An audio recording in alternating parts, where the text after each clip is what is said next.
జై తెలంగాణ. తెలంగాణ వాళ్ళు లేరా ఇక్కడ? ఉన్నారా? జై తెలంగాణ. అందరు స్టూడెంట్స్ ఉన్నారా? ఒకసారి ఓ వేసుకోండి. Thank you. వేదిక మీద ఉన్న గౌరవనీయులు జడ్జి గారు మేడం రజనీ గారు, అట్లానే కర్ణాటక మాజీ చీఫ్ సెక్రటరీ గారు గౌరవనీయులు రత్నప్రభ గారు, చాలా చిన్న వయసులో శాసనసభ్యురాలుగా ఎన్నికైనటువంటి గౌరవనీయులు యశస్విని రెడ్డి గారు, అదేవిధంగా నీరజ గారు ఆంధ్రప్రదేశ్ నుండి వచ్చారు, ఐఎఫ్ఎస్ గారు, వేట అవుట్ గోయింగ్ చైర్మన్ గారు శైలజ గారు, అట్లానే సోదరి శిల్పారెడ్డి గారు భారతీయ జనతా పార్టీ యువ మోర్చా రాష్ట్ర అధ్యక్షుడు విమెన్ వింగ్ అధ్యక్షురాలు శిల్పారెడ్డి గారు, మరి కార్యక్రమానికి అంతటికీ కూడా కర్త కర్మ క్రియ అయినటువంటి గౌరవనీయులు సోదరి హనుమాన్ల ఝాన్సీ రెడ్డి గారికి ప్రత్యేకంగా నమస్కారాలక్క. అదేవిధంగా వేదిక ముందు ఉన్నటువంటి మహిళా శక్తి అందరికీ కూడా ప్రత్యేకంగా నీరాజనం. జై తెలంగాణ. ఇంత మెల్లగంటే తెలంగాణలో కాదని డౌట్ వస్తుంది అబ్బా నాకు. ఓకే, అట్లా అది బాగుంది. ఇవాళ విమెన్ ఎంపవర్మెంట్ గురించి ప్రయత్నం చేయడాని కోసమని వేటా అనే ఆర్గనైజేషన్ని ఝాన్సీ అక్క గారు ఇండియాకి తీసుకురావడం చాలా సంతోషం. ఎందుకంటే యుఎస్లో చాలా రోజుల నుంచి వేటా ఉంది. అక్కడ ఉన్నటువంటి విమెన్ కూడా వారికి ఉన్నటువంటి డొమెస్టిక్ ఇష్యూస్ని పరిష్కరించుకోవడంలో అలుపులేని పోరాటం చేసినటువంటి ఝాన్సీ గారికి మొదటగా మనస్ఫూర్తిగా అభినందనలక్క. ఎందుకంటే విమెన్ కోసము ఎవరు ఎంత చేసినా కూడా ఇంకా ఒక అడుగు మిగిలే ఉంటుంది. అటువంటిది మీరు ముందుకొచ్చి యుఎస్లో మీకు ఉండేటటువంటి బిజీ టైంలోంచి షెడ్యూల్లోంచి టైం తీసుకొని అనేక మంది మహిళలకు యుఎస్లో కూడా మీరు సహాయం అందించారు. మీకు మనస్ఫూర్తిగా ధన్యవాదాలు.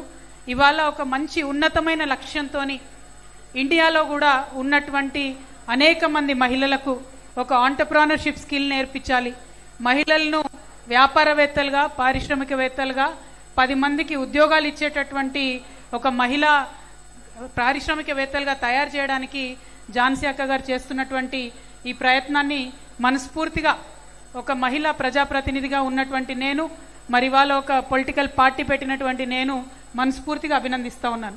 ఈ వేదికకు రాజకీయాలతో సంబంధం లేకుండా అన్ని రాష్ట్రాల నుంచి అన్ని పార్టీల నుంచి మహిళలు ఇక్కడికి వచ్చారంటేనే దీని యొక్క ఇంపార్టెన్స్ అందరం కూడా అర్థం చేసుకోవాలి. ఎందుకంటే మహిళలు అంటే మనదంతా ఒకటే కులం, మనకు పార్టీలతో సంబంధం లేదు, కులాలతో సంబంధం లేదు, మతాలతో సంబంధం లేదు. నాకు తెలిసి ప్రపంచంలో 2 కులాలు, ఒకటి మగవాళ్ళ కులం, ఒకటి ఆడవాళ్ళ కులం. ఆడవాళ్ళ కోసం మనం ఖచ్చితంగా మనం చేసే పని చేయాల్సిందే. ఇంతకుముందు మేడం జడ్జి గారు రజనీ గారితో నేను మాట్లాడుతూ ఉంటే, మేడం నేను కూడా అదే అనుకుంటున్నాం, జడ్జెస్ ఎంతమంది ఉన్నారు మేడం అంటే, ఎగ్జామ్లలో పాస్ అయ్యి జడ్జిలు చాలా మంది వస్తున్నారు, కానీ పై స్థాయికి వెళ్ళిన తర్వాత జడ్జెస్ ఒకరినొకరు రికమెండ్ చేసుకునేది ఉంటుంది, అక్కడ మాత్రం ఎక్కువ మగవాళ్ళే ఉంటారనమాట. కానీ టాలెంట్ ప్రకారం ఎవరికి తీసిపోకుండా అన్నీ నేర్చుకొని అన్నీ చదువుకొని వచ్చిన ప్రతి అవకాశాన్ని వినియోగించుకొని మహిళలు ముందుకెళ్తా ఉన్నారు. ముఖ్యంగా ఆడపిల్లలు, కాలేజ్కి వెళ్ళే పిల్లలైనా సరే, ఉద్యోగాలు చేసే వాళ్ళైనా సరే, పొద్దున్న లేసి ఇంట్లో అన్ని ఇంటిల్లిపాదికి అన్ని రెడీ చేసుకొని బస్సులు పట్టుకొని పబ్లిక్ ట్రాన్స్పోర్ట్లో ఇబ్బందులు పడ మళ్ళీ వెళ్ళి ఆఫీస్లో పనిచేయడం, లేదా ఇక్కడికి మా చాలా మంది సర్పంచ్లు వచ్చినారు, జెడ్పీటీసీలు వచ్చినారు, మాజీ ఎంపీటీసీలు అందరూ వచ్చినారు, వాళ్ళందరూ కూడా మగవాళ్లతో సరిసమానంగా పోటీపడి పనిచేస్తున్నారు. కానీ మనందరం ఎక్కడో ఒక దగ్గరకు వచ్చినాక ఒక సీలింగ్ ఉంటుంది, మనం ఎక్కడికో ఒక దగ్గరకు వచ్చినాక ఒక అడ్డుకట్ట ఉంటుంది. సముద్రం ఎట్లయితే ఎంత వేగంగా వచ్చినా ఒక చెల్లెల కట్ట ఉంటుందో, మహిళలు ఎంత తన్నుకొని ముందుకొచ్చినా ఎక్కడో దగ్గర ఒక సీలింగ్ ఉంటుంది. ఎందుకంటే మనం మొత్తం చదువుకొని ఒక జాబ్ చేసి ఇక నెక్స్ట్ ప్రమోషన్ వస్తుందనే టైంలో తల్లిదండ్రి పెళ్లి సంబంధాలు చూడడం మొదలు పెడతారు. పెళ్లి చేసుకోవాల్సిందే, ఈ ఏజ్ దాటిపోతే పెళ్లి ఎట్లా చేసుకుంటావు అని చెప్పి ప్రమోషన్ రావాల్సిన అమ్మాయిని పిలిపించి పెళ్లి చేస్తారు. తర్వాత ఒక 7-8 ఏళ్ళు గ్యాప్ వస్తుంది, పెళ్లి పిల్లలు అది ఇది. 7-8 ఏళ్ళు గ్యాప్ వచ్చినాక మళ్ళా జూనియర్ పొజిషన్కి పోయి మళ్ళా స్టార్ట్ చేయాల్సి వస్తుంది. ఇది యంగ్స్టర్స్కి, ఐటీలో పనిచేసే పిల్లలకి, బ్యాంకింగ్లో ఫైనాన్స్లో పనిచేసే వాళ్ళందరికీ కూడా ఉన్నటువంటి ఎక్స్పీరియన్సే. అంతెందుకు టీవీ ఛానళ్లలో పనిచేసే వాళ్ళకు కూడా ఒక్కసారి బ్రేక్ తీసుకుంటే మళ్ళా ఫస్ట్ నుంచి చేయాల్సినటువంటి పరిస్థితి చాలా పెద్ద ఎత్తున వస్తుంది. అంటే కంప్లీట్గా ప్రపంచంలో మనం ఒక లైన్లో పోతుంటే కుటుంబ వ్యవస్థ మనకు చేదోడు వాదోడుగా కూడా ఉంటుంది, కొన్ని సందర్భాల్లో అడ్డుకట్టగా కూడా ఉండేటటువంటి పరిస్థితి ఉంది. మరి వీటిని ఎట్లా మనం తోసిరాజని ముందుకెళ్లాలనే విషయం ఖచ్చితంగా ఆలోచన చేసుకోవాలి. అయితే అన్ని విమెనే చేయాలా, విమెన్ చేస్తేనే అవుతుందా అంటే కాదు. డెఫినెట్గా గవర్నమెంట్స్ హెల్ప్ చేయాలి, ఫ్యామిలీస్ హెల్ప్ చేయాలి, సొసైటీ కూడా హెల్ప్ చేయాలి. ఒక గవర్నమెంట్ ఆర్డర్ రేపు పొద్దునకి తెచ్చుకోవచ్చు, ఏమని ప్రతి జాబ్లో ప్రతి ఆఫీస్లో 50% మహిళలు ఉండాలని ఒక గవర్నమెంట్ ఆర్డర్ తేవచ్చు. కానీ అంత మాత్రాన అంతమంది మహిళలు వచ్చి ఆ జాబ్లో చేరుతారా అంటే దానికి గ్యారంటీ లేదు.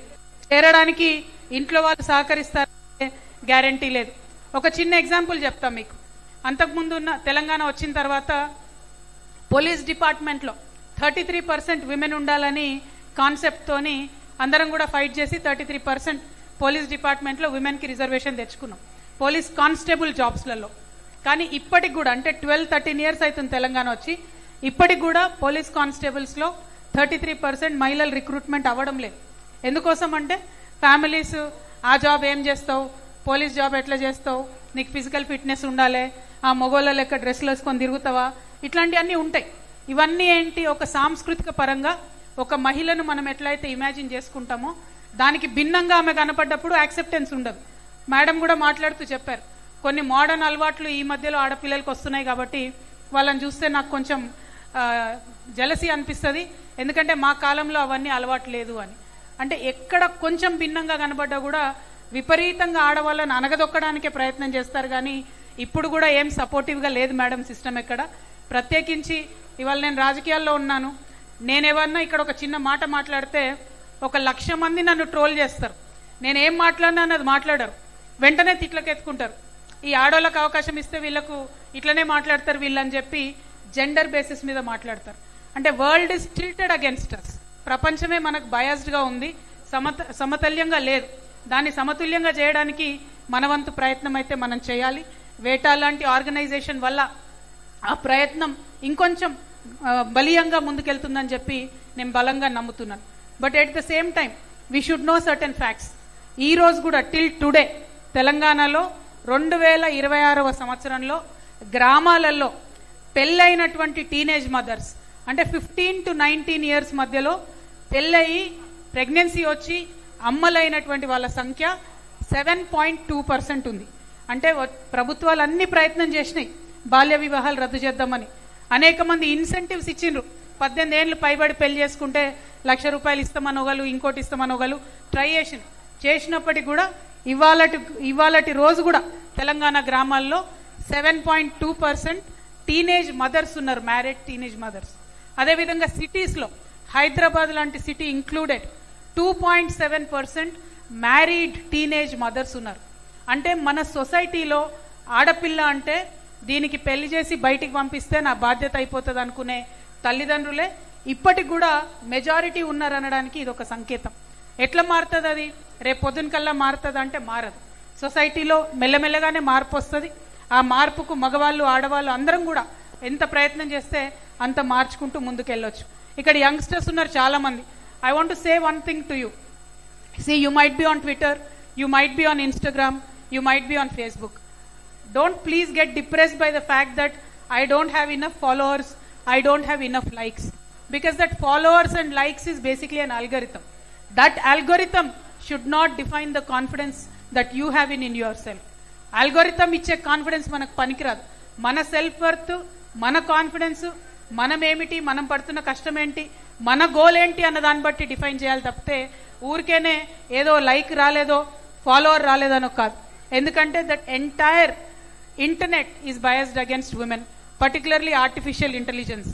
ఆర్టిఫిషియల్ ఇంటెలిజెన్స్ ఏం చేస్తుంది, మనుషులు ఎట్లున్నారో, పేపర్లు ఏం వార్తలు వస్తున్నాయో, వెబ్సైట్లు ఏం వార్తలు వస్తున్నాయో అవి చూసి నేర్చుకొని ఏఐ కూడా రిజల్ట్ ఇస్తుంది. సో మీరెవరన్నా అమ్మాయి గురించి ఏదన్నా డిస్క్రిప్షన్ ఇవ్వండి, ఏదైతే అందరూ తిట్టుకునేటటువంటి ఒక అమ్మాయి బొమ్మను తీసి మీకు ఆర్టిఫిషియల్ ఇంటెలిజెన్స్ ఇస్తుంది. అంతేగాని కొత్తగా ఇవ్వదు. ఎందుకంటే సొసైటీలో ఉన్న కుళ్ళు, బయాస్, కమెంట్స్ అవి తీసుకునే ఏఐ కూడా పనిచేస్తుంది. సో ఇక్కడ ఉన్న యంగ్స్టర్స్ అందరినీ నేను ఒకటే రిక్వెస్ట్ చేస్తా ఉన్నా. It doesn't matter how you look, it doesn't matter what is your height, it doesn't matter what is your colour.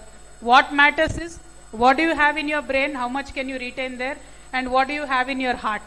What you should have in your brain is a very crystal clear aim and goal of what you want to do in your life. what you should have in your heart is very clear conscious and unwavering courage. No matter what, you should go ahead. Decision తీసుకోవద్దు. Decision తీసుకుంటే మాత్రం మీ మాట మీరే వినొద్దు. ఓకేనా? Decision తీసుకుంటారా మంచిగా? పక్కానా? I can't hear any voice. All the girls, all the women, yeah, thank you so much. So I hope VETA does really well in India, and I hope all of you do very, very, very well in your life, extremely well in your life. Thank you. Jai Telangana. Thank you.